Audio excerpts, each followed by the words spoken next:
क्रिस्का recording studio Ekangar सराय।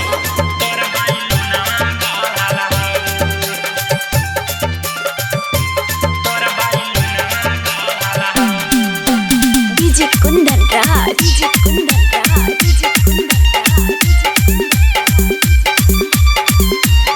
Presented by Kriska films. कहाँ बिताइनी रातिया दूनो अखिया चढ़ल हाउ,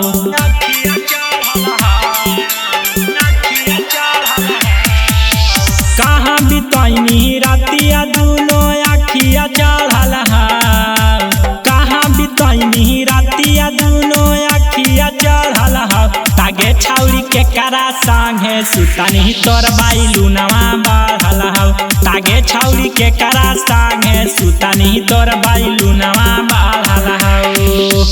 डीजे कुंदन राज,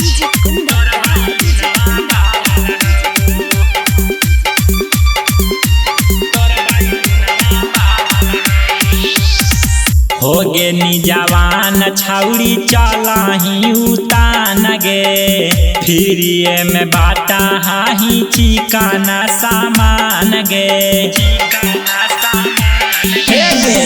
हो गे नी जवान छाउरी चलाही उतान गे, फिरिए में बाटा हाही चिकाना सामान गे। साचे साचे बताई हाँ गाड़ी के करस लड़ल हाउ, साचे साचे बताई हाँ गाड़ी के करस लड़ल हाउ। तागे छौरी के करा संगे सुतनी तोर बाइलू नवा बढ़ल हाउ, तागे छौरी के करा संगे सुतनी तोर बाइलू नवा बढ़ल हाउ।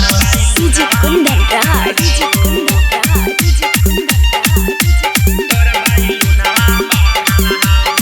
क्रिस्का रिकॉर्डिंग स्टूडियो एकंगर सराय।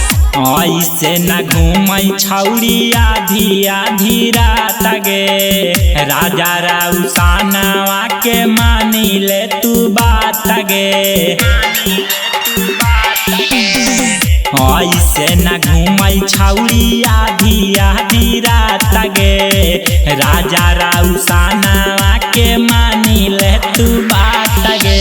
अर्जुनया सिक कहौ दिलवा तोरे पे गड़ल हाउ, डीजे कुंदनवा कहौ दिलवा तोरे पे गड़ल हाउ।